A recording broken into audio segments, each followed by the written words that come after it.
Press meet పెడతా అని చెప్పంగానే మీ అందరు కూడా పెద్ద ఎత్తున వచ్చినందుకు మరియు ప్రత్యేకంగా కరీంనగర్ హెడ్ క్వార్టర్ నుంచి వచ్చిన ఎలక్ట్రానిక్ మీడియా ప్రింట్ మీడియా మిత్రులందరికీ కూడా పేరు పేరున నా ధన్యవాదాలు తెలియజేస్తా ఉన్నాను. ఈ ప్రభుత్వం మీద నేను చేయబోతా ఉన్నానని చెప్పి సందర్భంగా తెలియజేస్తా ఉన్నాను. ఈ ప్రభుత్వం ఎమ్మెల్యేగా నేను ఉన్నప్పటికీ నా ఫోన్ ఖచ్చితంగా ఈ ప్రభుత్వం ట్యాపింగ్ చేస్తుందని చెప్పి నేను ఆరోపిస్తా ఉన్నానని చెప్పి సందర్భంగా తెలియజేస్తా ఉన్నాను. నాతో పాటు మా బీఆర్ఎస్ పార్టీలో ఉన్న ప్రతి ఎమ్మెల్యేది, ప్రతి ఎమ్మెల్సీది, ప్రతి ఎంపీ ఫోన్ కూడా ట్యాప్ చేస్తూ ఉన్నారని చెప్పి సందర్భంగా తెలియజేస్తా ఉన్నాను. వీళ్ళు ఖచ్చితంగా ట్యాప్ చేస్తూ ఉన్నారు. ఎందుకంటే మేము ఎటు పోయినా ఏడికి వచ్చినా ఏం మాట్లాడినా వీళ్ళకి ఖచ్చితంగా ఇన్ఫర్మేషన్ ఉంటా ఉన్నది. వీళ్ళకి ఇన్ఫర్మేషన్, మా పర్సనల్ ఇన్ఫర్మేషన్ వీళ్ళకి ఎట్లా వస్తూ ఉందని చెప్పి నేను అడుగుతా ఉన్నాను. ఖచ్చితంగా ఈ ప్రభుత్వం ఎమ్మెల్యేలది, ఎమ్మెల్సీలది, ఎంపీలది ఫోన్ ట్యాపింగ్ చేస్తున్నారని చెప్పి నేను సీరియస్గా అనుమానిస్తున్నాను. ఎందుకంటే దీనికి నేను ఉదాహరణ చెప్తా. నిన్న మానకొండూరు శాసనసభ్యుడు మంత్రి గారి ఇంట్లో హైదరాబాద్లో నిలబడుకుంటూ ఒక ఛానల్కి ఇంటర్వ్యూ ఇచ్చిండు.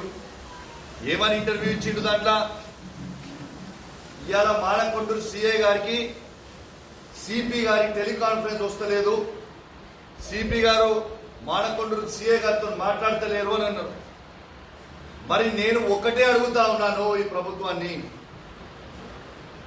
మరి సిపి గారు టెలికాన్ఫరెన్స్ పెట్టుకునేది అనేది అది అబ్సల్యూట్ పోలీస్ ఇంటర్నల్ విషయము. మరి ఈయనకి ఈ సిఐకి టెలికాన్ఫరెన్స్ పెడతలేరు అని ఎట్లా తెలిసింది ఎమ్మెల్యే గారికి అని నేను అడుగుతా ఉన్నాను. ఖచ్చితంగా సిపి గారి ఫోన్ని కూడా, కరీంనగర్ జిల్లాలో ఉన్న ప్రతి ఆఫీసర్ ఫోన్ని కూడా ఈ ప్రభుత్వం ట్యాప్ చేస్తుందని స్వయంగా ఒక అధికార పార్టీ శాసనసభ్యులు మంత్రి గారి ఇంట్లో నిల్చొని ఇంటర్వ్యూ ఇచ్చిందంటే దీని అర్థం ఏంటిదని నేను అడుగుతా ఉన్నాను. ఇలా పోలీస్ వాళ్ళకే, ఇలా police Karimnagar CP IPS officer తను కరీంనగర్ సిపి గారి ఫోన్ ట్యాపే మీరు చేసినప్పుడు ఎమ్మెల్యేలుగా మా ఫోన్ ట్యాప్ చేస్తలేరనే గ్యారెంటీ ఏంది అని నేను అడుగుతా ఉన్నాను. నిజంగా మీరు ట్యాపింగే చేయలేదని మీరు అంటే మరి సిపి గారు ఈ సిఐకి టెలికాన్ఫరెన్స్ పెట్టలేదని మీకెట్లా తెలుసు? జవాబు చెప్పాలి. ఒట్టి ఆరోపణలు చేసుడు కాదు, నేను ఉన్న వాస్తవాలు ఎవిడెన్స్ తో సహా మీకు చెప్తా ఉన్నాను. ఇవాళ పోలీస్ యంత్రాంగం అంటేనే ఒక సెక్యూరిటీ వింగ్. మన కరీంనగర్ జిల్లాలో ప్రజల సేఫ్టీ చూసుకునే వింగ్. అట్లాంటి వింగ్ సంబంధించిన పోలీస్ వింగ్కే మీరు ఫోన్ ట్యాపింగ్ సీఎం గారు చేస్తున్నారంటే, ఈ ప్రభుత్వం చేస్తున్నదంటే ఎంత సిగ్గుచేటు అని నేను అడుగుతా ఉన్నాను. ఇలా ఒక సిపి గారే ఫోన్ ట్యాప్ చేసినప్పుడు మా ఎమ్మెల్యేల ఫోన్ ట్యాప్ ఎందుకు చేయరు మీరు?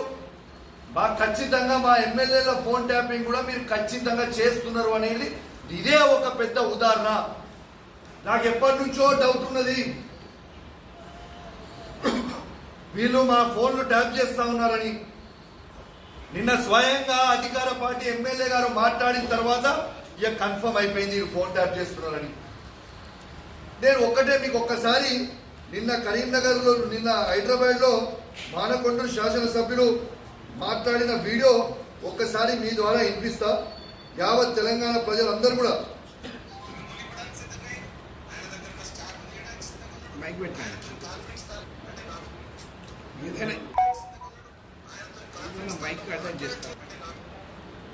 ఏమంటుండు క్లియర్గా, కాల్ అనేది ఇంటర్నల్ గా సిపి గారు సిఐకి వెళ్తలేనంటారు. ఈయనకి ఎట్లా తెలుసు అనేది నాకు కావాలి ఆన్సర్.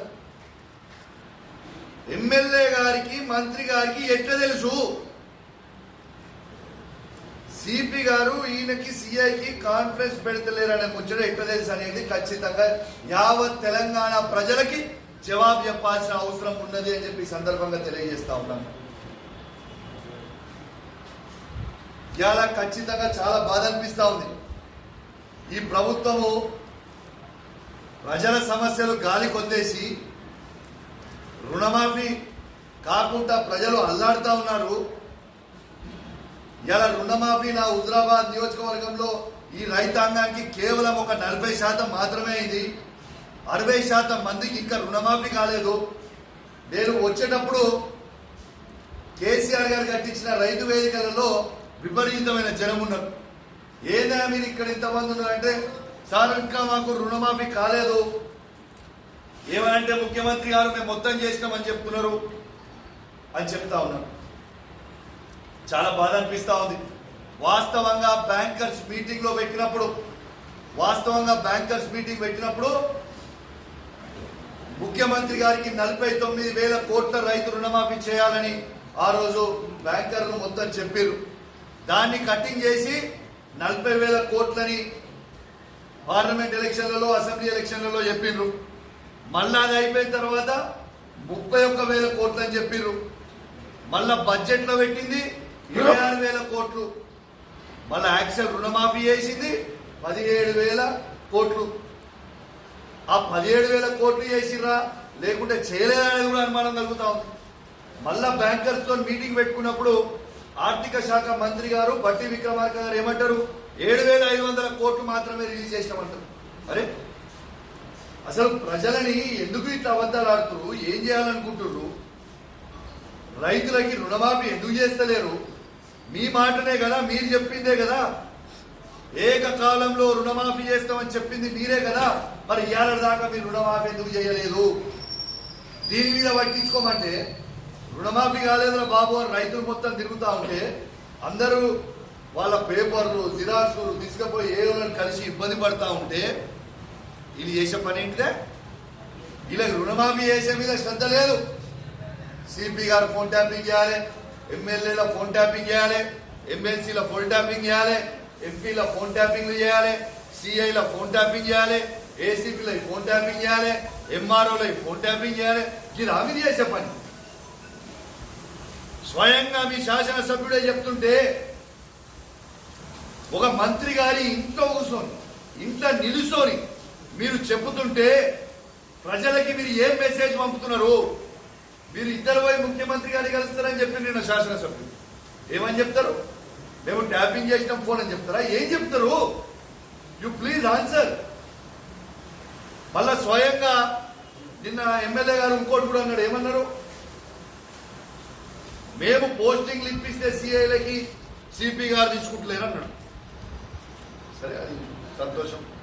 కానీ సిపి గారికే అధికారాలు ఇస్తామని చెప్పి మీ ముఖ్యమంత్రి అన్నాడు కదా. రేవంత్ రెడ్డి గారే స్వయంగా మేము పోస్టింగ్లలో ఇన్వాల్వ్ కాము, అధికారులకే ఇచ్చి పెడుతున్న పోస్టింగ్లు అన్నది మీ ముఖ్యమంత్రే కదా. ఎంతమంది డబుల్ స్టాండర్డ్ మాటలు మాట్లాడతారు?